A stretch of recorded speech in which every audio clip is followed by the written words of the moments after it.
யதார்த்தமாக super star அவர்கள் வந்து ஸ்டாலின் சாரை பார்த்துட்டு வர்றாரு. இப்படி ஒரு சம்பவம் போயிட்டுருக்கு. இது ரெண்டையுமே வந்து முடிச்சு போட ஆரம்பிச்சிட்டாங்க. என்னடா இது ஒரு யதார்த்தமாக போகிற ஒரு விஷயத்தை வந்து இப்படி செய்திகள் வருதே அப்படிங்கிறத நினச்சி தான் நேற்று மீட்டிங்கில் தெளிவுபடுத்தினார். 96 வந்து ஜிகே மூப்பனார் அவர்களை கூப்பிடும்போது தமிழகத்தின் முதலமைச்சர் நீங்கள் தான் ரஜினி வாங்க, நான் உங்களுக்கு ஃபுல் சப்போர்ட் பண்ணுறேன். 91 96 அண்ணா டிஎம்கே போது என்னென்ன நடந்ததுங்கிறத வெளிப்படையாக பேசினவர். இப்போ நம்ம பண்ணியிருந்தா ஆமாம் நான் பண்ணியிருக்கேன்னு சொல்லிடுவார். அவர் யாருக்கு பயப்படக்கூடிய ஆள் இல்லை. அவர் பயப்படனா அப்போவே பயந்துருக்கணுங்க. 96 91 96 எப்படி இருந்தது ஆட்சி, உங்களுக்கு தாறுமாறாக இருந்ததுங்க. அப்போ எதிர்த்து நின்ற ஒரு போல்டா. வணக்கம் சார். வணக்கம். ரஜினி அவர்கள் சமீபத்தில் பெரிய ப்ரெஸ் மீட்ஸ்லாம் எதுவுமே கொடுக்கல. திடீர்னு நேற்று வந்து ஒரு ப்ரெஸ் மீட்டை கொடுத்துருக்காரு. நிறைய விஷயங்கள் பேசியிருக்காரு. ஏன் சார் திடீர் இந்த முடிவு? இல்லை, ஆக்சுவலாக ஒரு கடந்த ஒரு வாரமாகவே சில விஷயங்கள் வந்து மீடியாவில் சோஷியல் மீடியாலையும் பரபரப்பாக போயிட்டுருக்கிறது வந்து எல்லாருக்குமே தெரியும்.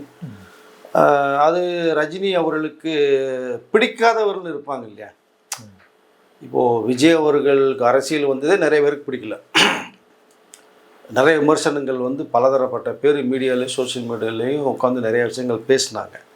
பட் அதை மீறி அவருடைய மிகப்பெரிய ஒரு போராட்டத்தின் விளைவாக மக்கள் ஆதரவோடு தமிழ் முதலமைச்சராக வந்திருக்கார். அதே மாதிரி தான் சூப்பர் ஸ்டார் ரஜினி அவர்களை பிடிக்காதவர்கள் நிறைய பேர் இருக்காங்க. இப்போது இந்த எப்படி சொல்கிறதுனா, ஏதோ ஒரு இந்த கோஇன்சிடென்ட் சில நேரங்கள் நம்ம ஒரு ரூட்டில் போவோம், வேறு ஒரு ரூட்டில் போகும்போது திடீர்னு இந்த இடத்துல மீட் பண்ணுறது மாதிரி வரும் நமக்கு. அதை அப்போது யதார்த்தமாக சில விஷயங்கள் நடக்கும். அதை திட்டமிட்டே பண்ணாங்கிறது மாதிரி நிறைய பேச ஆரம்பிச்சிருவாங்க. இப்போ இங்கே ரஜினி அவர்கள் வந்து தேர்தல் அந்த வாக்குப்பதிவு முடியுது, ரிசல்ட் வருது. ரிசல்ட்டுக்கு பிறகு என்ன நடந்தது எல்லாருக்குமே தெரியும். அப்போது ரஜினி அவர்களுடைய மிக நெருங்கிய நண்பர் முன்னாள் முதல்வர் மு.க. ஸ்டாலின் சார் அவர்கள் கிட்டத்தட்ட 2 பேருக்கும் வந்து சூப்பர் ஸ்டாரோட ஒரு 2-3 வயசு கம்மியாக தான் இருக்கும்னு நான் நினைக்கிறேன். ஸோ அப்படி இருக்கும்போது கிட்டத்தட்ட அவர் வந்து வெற்றி தோல்விங்கிறது சகஜம். ஸோ ஜனநாயக நாட்டில் யார் வேணாலும் அரசியல் நிற்கலாம், வெற்றி தோல்வி சகஜம். பட் ஆனால் கொளத்தூர் தொகுதியிலேயே வந்து ஸ்டாலின் சார் வந்து தோல்வி செஞ்சது விளைவாக வந்து ரஜினி சார் ரொம்ப ரொம்ப ஒரு மாதிரி அவருக்கு எந்த அளவுக்கு ஒரு ஒரு ஒரு ஆதங்கம் இருக்குமோ அதே மாதிரி எனக்கும் இருந்தது. அவர் நினச்சிருந்தாருன்னா ஸோ ரஜினி சார் வந்து ஃபோன்லேயே கூட பேசியிருக்கலாம். கண்டிப்பாக இது மாதிரி பிரதர், இந்த மாதிரி அதாவது இந்த தீர்ப்பு மாறி வந்திருக்கு, நீங்கள் வருத்தமாக இருப்பீங்க, எனக்கு வருத்தமாக இருக்கு, ஏதோ ஒன்று வந்து ஃபோனில் பேசி முடிச்சிருக்கலாம். எனக்கும் இருக்கு, நான் அதை கூடியவர்கள் சந்திக்கலாம், நம்ம கூட பேசி முடிச்சிருக்கலாம் இல்லையா. கண்டிப்பாக. பட் அது முறை இல்லைன்னு சொல்லி ரஜினி சார் நினச்சிருக்காங்க. இப்போது ஒரு பழமொழி சொல்லுவாங்க, சில பேருக்கு செய்யணும்னு நினைக்கும்போது டக்குன்னு செஞ்சிடணும்பாங்க. அதே ரஜினி சார் சொல்லுவார், ஒருத்தர் உதவி பண்ண நினைக்கும் போது வந்து டக்குன்னு செஞ்சிடணும், கொஞ்சம் கேப்பிட்டோம்னா அப்புறம் பார்த்துக்கலாம், நாளைக்கு பார்த்துக்கலான்னு மனசு சொல்லும். ரஜினி சாரை பொறுத்த மட்டும் அந்த ஒரு நட்புக்கு ஒரு மரியாதை கொடுக்கணும். இப்படி ஒரு சம்பவம் நடந்திருக்கு, அதை ஃபோனில் பேசுனா மரியாதை இருக்காது, நேரில் போய் பார்த்தா தான் அது சிறப்பாக இருக்கும். அதுதான் முறையும் கூட. நீங்கள் ஒருத்தரை போயிட்டு ஒரு ஆறுதல் சொல்லும் போது வந்துட்டு ஆறுதல் கூட தேவையில்லை, நட்பின் அடிப்பில் போனதாகவே வச்சுக்குவோம். இப்போ ஃபோனில் சொல்கிறதுக்கு நேரத்துக்கு வித்தியாசம் நிறையா இருக்குது உங்களுக்கு. நேரில் போது நிறையா விஷயங்கள் நீங்கள் பேசலாம், 1-to-1 ஃபேஸ் டு ஃபேஸ் பார்க்கலாம். அப்போ அந்த அடிப்படையில் தான் சூப்பர் ஸ்டார்கள் வந்து ஸ்டாலின் சாரை போய் பார்த்து பேசுனது. அந்த கொளத்தூர் தொகுதியினுடைய சம்பவங்கள், தேர்தலுடைய வெற்றி தோல்விகள் பற்றின பேசுகிற விஷயத்தை தான் நான் பார்க்க போனேன், பேசினேன் அப்படிங்கிறத வந்து ஆணித்தரமாக நேற்று சொல்லியிருக்காரு. ஆனால் இதற்கு பிறகு வேற ஒரு சம்பவம் நடந்துகிட்டு இருக்கு. இங்கே மெஜாரிட்டி நிரூபிக்கிறன்னா அந்த ஒரு டைம் எடுத்துக்கிட்டே இருக்காங்க. 108 சீட் வந்தாச்சு, 118 காமிக்கணும். ஆளுநர் வந்து 3 முறை விஜய் அவர்களை போய் பார்த்துட்டு வந்தது. அங்கே ஒரு கொலாப்ஸ் ஓடிக்கிட்டே இருக்குது. ஏன்னா எந்த விதமான இது வரைக்கும் நடக்காத ஒரு விஷயம் நடந்துக்கிட்டே இருக்குது. இப்போ பெரும்பான்மைங்கிறது கிட்ட நெருங்கி வந்தாச்சு, அவருக்கு தான் வாய்ப்பு இருக்குது. ஏன் வந்து அப்புறம் வாங்க இல்லை எனக்கு மெஜாரிட்டி காமிச்சாதான் பண்ணுவீங்க மாதிரிலாம் போகும்போது தான் இதற்கு இடையில ஒரு விஷயம் போய்கிட்டு இருக்கு. அப்போது டிஎம்கேக்கும் அண்ணா டிஎம்கேக்கும் கூட்டணி சேர்ந்து வெளியிலேருந்து டிஎம்கே ஆதரவு தருவதாகவும் அண்ணா டிஎம்கே ஆட்சி அமைப்பதும் ஒரு சம்பவம் பேசப்பட்டு இது கூட நான் நம்பலை, இது வந்து நடக்காத ஒரு விஷயம் இது. ஏன்னா 60 வருட அரசியல் வாழ்க்கையில் எதிரும் புதிருமாக இருந்தவர்கள். அப்படிப்பட்டவர்கள் வந்து விஜய் அவர்கள் முதலமைச்சராக ஒரு எதிர்ப்பு தெரிவித்து பண்ணாங்கன்னா மக்கள் மத்தியில் மிகப்பெரிய ஒரு இமேஜ் ஸ்பாயில் ஆகும். அது அவர்களுக்கும் தெரியும். கண்டிப்பாக அந்த தவறை பண்ண மாட்டாங்க அப்படின்னு தான் நம்ம நினச்சிட்டு இருந்தோம். ஆனாலும் ஒரு பக்கம் பேச்சுவார்த்தை போயிட்டுருக்கிறது வந்து உறுதி செய்யப்படுது. என்னடா இது பெரிய ஒரு விஷயமாச்சு இது. அப்போது விஜய் அவர்கள் முதலமைச்சர் ஆக விடக்கூடாது தான் இப்படி ஒரு பிளான் பண்ணி போயிட்டுருக்காங்க மாதிரி நிறைய கருத்துக்கள் வருது. ஆனால் அங்கே வந்து அதுதான் காலதாமதம் எடுக்கப்பட்டு ஒரு விஷயமாகவும் அதுக்கப்புறம் தெரிய வருது. அப்போது இந்த சம்பவங்கள் போது யதார்த்தமாக சூப்பர் ஸ்டார் அவர்கள் வந்து ஸ்டாலின் சாரை பார்த்துட்டு வர்றாரு. இப்படி ஒரு சம்பவம் போயிட்டுருக்கு. இது ரெண்டையுமே வந்து முடிச்சு போட ஆரம்பிச்சிட்டாங்க. ஓகே. அதனுடைய விளைவு தான் சூப்பர் ஸ்டார் ரஜினி அவர்களுக்கு பிடிக்காதவர்கள் வந்து வேறு மாதிரி த்ரெட் பண்ணி வந்த விஷயமா நான் பார்க்குறேன். ஓகே. அப்போது இந்த இதெல்லாம் போது அப்புறம் நெருங்கி வருது. அங்கே அதிமுக ஆட்சி அமைக்கிறதுக்கான வாய்ப்புகள் வந்து மாறுது. எதிர்பார்த்ததுன்னு நடக்கிறது வேறு. அப்போ முதலமைச்சர் வந்து வேறொருத்தர் உட்கார போகிறாங்க வரும்போது அவர்கள் பேக் அடிக்கிறாங்க.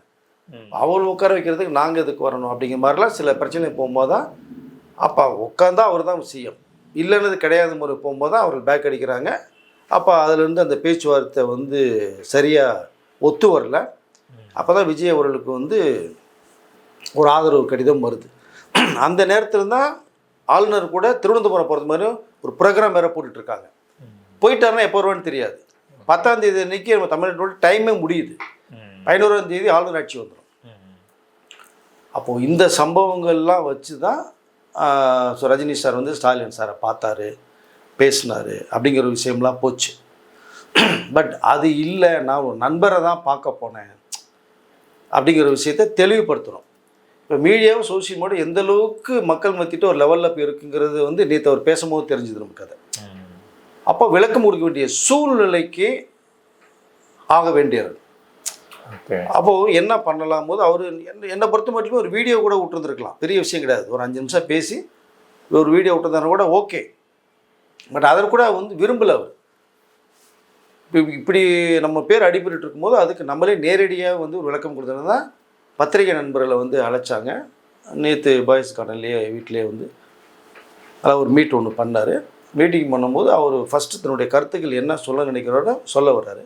அப்போ என்ன சொல்கிறாரு, ஏர்போர்ட்டில் நான் வந்து போகும்போது மீடியா பீப்புள்ஸ் இருக்கும்போது விஷயத்த சொல்லலான்னு பார்த்தேன், யாரும் இல்லை. எப்போவுமே இருப்பாங்க. சரி ரிட்டர்ன் வரும்போது பார்த்துட்டு பார்க்கலான்னு அப்போவும் யாரும் இல்லைன்னு மாதிரி சொல்கிறார்.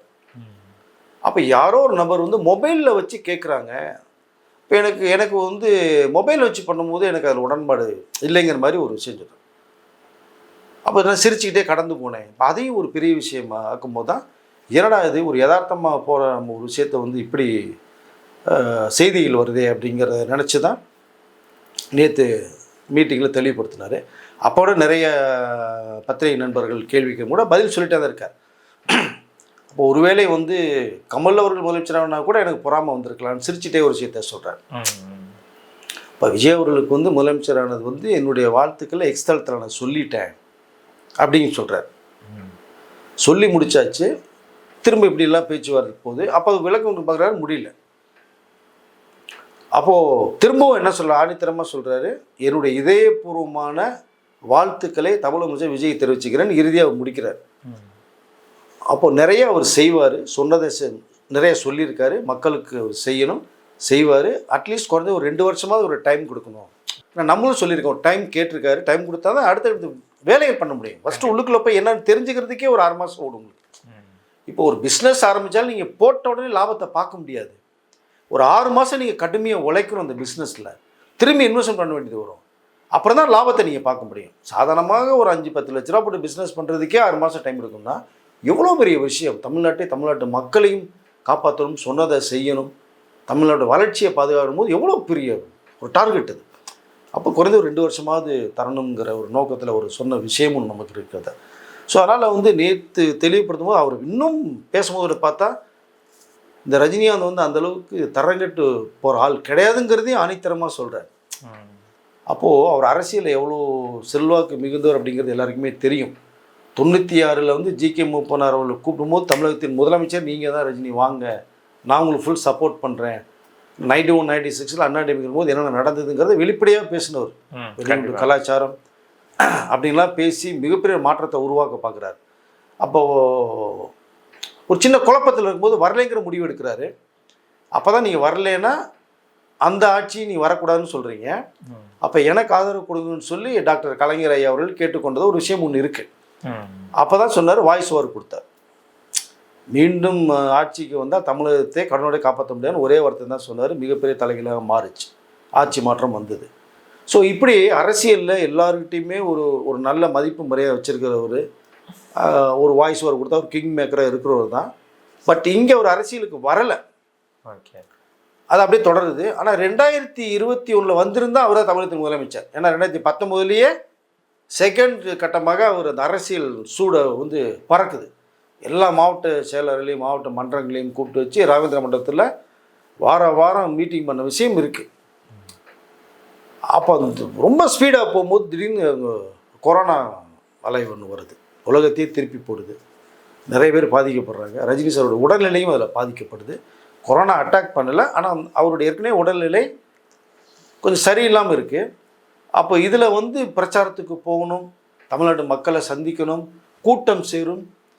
கூட்டத்திலேருந்து கொரோனா அதிகமாகிடுச்சுன்னா என்ன பண்ணணும், நம்மளால் வந்து மக்களுக்கு இடையூறு வந்துடக்கூடாது, ரசிகர்களுக்கு ஒரு கஷ்டம் வந்துடக்கூடாது அப்படிங்கிற ஒரே நோக்கத்தில் தான் வேண்டாம் அரசியல் பயணம் இதோட வேண்டாம், உடல்நிலை சரியில்லை, பிரச்சாரத்துக்கு போக முடியாது, வயசாகிடுச்சு அப்படின்ற நோக்கத்தில் தான் அவர் 3 பக்கம் லெட்டரை கொடுத்துட்டு தெளிவான விளக்கத்தை கொடுத்துட்டு வந்தார். இல்லை 2021 தமிழ் முதலமைச்சராக மாறி இருப்பார் அப்போவே. அப்போ இந்த ஸ்பேஸ் எல்லாமே ஃப்ரீயாக இருக்குது. அதன் விளைவாக வந்து தான் விஜய் சார் சும்மா இருந்தவர் வரையும் நிறைய பேர் வந்து அரசியலுக்கு வாங்கன்னு சொல்லி அவருக்கு நிறைய டிஸ்டர்பன்ஸ் கொடுக்கப்பட்ட சம்பவங்கள் நிறைய இருக்குது. அதில் தான் அவர் அரசியலுக்கு திடீர்னு உள்ளே வந்தார். ஏற்கனவே 10 வருடமாக அரசியலுடைய விதையை வந்து எஸ்.ஏ. சேகர் போட்டுட்டு தான் இருக்காங்க. அவர் ஆரம்பிக்கிறார், யாருமே இல்லைங்கும் போது அவர் ஆரம்பிக்கிறாங்க. இன்றைக்கி பெரிய ஒரு மாறுதலாக தமிழக முதலமைச்சராக உட்காந்துருக்காங்க. அது ரஜினி சார் வந்து எக்ஸ்தலத்தில் வார்த்தைகள் சொல்லிட்டார். இந்த பேட்டிலையும் என்னோட இதயபூர்வமான வாழ்த்துக்களை தெரிவிச்சுக்கிறேன். ரசிகர்கள் எதுவாக இருந்தாலும் அமைதியாக நல்லதாக நீங்கள் பண்ணுங்கள், நீ வேறு எதாவது பண்ணிங்கன்னா உங்கள் விஜய்க்கு தான் அது பேர் கெட்ட பேராக வரும், இல்லை அதை நீங்கள் எதையுமே பார்த்து பண்ணுன்னு அவங்களுக்கு ஒரு அட்வைஸ் சொல்லியிருக்காரு. நிருபல் கேட்ட கேள்விக்கு தான் சொல்கிறார். அதையும் இப்போ வாழ்த்துக்களையும் சொல்கிறாரு. நீங்கள் நிறைய சொல்லியிருக்காரு, சிறப்பாக செய்வார், செய்யணும், தமிழ்நாட்டு மக்களை வேறு எதுவும் கொண்டு போகணும்னு சொல்லியிருக்காரு. 2 வருஷம் டைம் கொடுக்கணும்னு வேறு சொல்லியிருக்காரு. அதனால் இவர் மேலே வந்த அந்த ஒரு என்ன சொல்கிறது, தேவையில்லாமல் வந்ததனுடைய விளைவாக தான் அவர் விளக்கம் கொடுக்க வேண்டிய ஒரு சூழ்நிலைக்கு தள்ளப்படுறார். ஓகே, அதனால தான் நேற்று வந்து ப்ரெஸ் மீட் இது கொடுக்கப்பட்ட ஒரு சம்பவம் இருக்குது. அதை கூட நிறைய பேர் சொன்ன ஒரு விஷயம் இருக்குது, எதுக்கு ரஜினி சார் ப்ரெஸ் மீட் அவசியம் இல்லையே, அவர் பேசாம கூட இருந்திருக்கலாம் அப்படின்னாரு. நான் கூட சொன்னேன், பேச கூட இருந்திருக்கலாம், இல்லை ஒரு வீடியோ கூட விட்டு பேச கூட இருந்திருக்கலாம் அவங்க அப்படிங்கிற விஷயத்தை கன்வே பண்ணணும். பட் ஆனால் அவர் வந்து தெளிவாக எதை பண்ணாலும் தெளிவாக பண்ணணும்னு நினைக்கக்கூடியவர். அதுதான் நேரடியாக ஸ்டாலின் சாரை போய் பார்த்த ஒரு விஷயம். இப்படி ஒரு மாறுதல் வேறு பக்கம் ட்ராக் போகும்போது அது இவர் மேலே திரும்புது. எங்கேயோ ஆரம்பித்து எங்கேயோ போய் முடியுது மேட்ரு. அப்போ அதற்கு வந்து இந்த ரஜினி சார் பேர் அடிப்படுது. அப்போ அதை விளக்கம் கொடுக்கணும் இல்லையா? கண்டிப்பாக. இப்போ நம்ம பண்ணியிருந்தா ஆமாம் நான் பண்ணியிருக்கேன்னு சொல்லிடுவார் அவர். யாருக்கு பயப்படக்கூடிய ஆள் இல்லை அவர். பயப்படனா அப்போவே பயந்துருக்கணுங்க. 96 96 எப்படி இருந்தது ஆட்சி, உங்களுக்கு தாறுமாறாக இருந்ததுங்க. அப்போ எதிர்த்து நின்று ஒரு போல்டா, யாருக்கு பயப்படாதவர். அப்படி இருக்கும்போது வந்து ஆமாம் இதுக்கு தான் நான் போனேன்னு சொன்னால் என்ன பண்ண முடியும்? யாரும் ஒன்றும் பண்ண முடியாது. ஆனால் அது செய்யலை இல்லையா? செஞ்சால் தானே சொல்லுவார், செஞ்சால் தானே சொல்ல முடியும். அப்போ தன் பேர் அடிப்படும் போது அவர் விளக்கம் கொடுக்குறாரு. பட் அது சிறப்பு தான், ஒன்றும் தப்பு இல்லை. பத்திரிகை நண்பர்கள் சந்திச்சுட்டு வந்தவங்க தான் நம்ம தமிழ்நாட்டு மக்கள் தான், தமிழ் ரசிகர்கள் தான், அவரை பற்றின எல்லாருக்குமே தெரியும். அப்படிங்கும்போது இதற்கு ஒரு முற்றுப்புள்ளி வச்சுருக்காருன்னு தான் நான் நினைக்கிறேன். ஏன்னா இனிமேலும் இது சம்மந்தமாக ஒரு விஷயம் வந்து வளர விடக்கூடாதுன்னு நினச்சாரு. நம்மளை பற்றி பேச்சு அடிப்படுது, சரி அதுக்கு ஒரு ஃபுல் ஸ்டாப் வச்சுருவோம், ஃபுல் ஸ்டாப் வச்சுட்டாரு. இதயபூர்வமான வாழ்த்துக்களை விஜய் அவர்களுக்கு சொல்லிக்கிற விஷயத்தையும் சொல்லி முடிச்சிருக்காரு. ஓகே சார், நிறைய தகவலை பகிர்ந்துக்கிட்டீங்க, ரொம்ப நன்றி சார். நன்றி.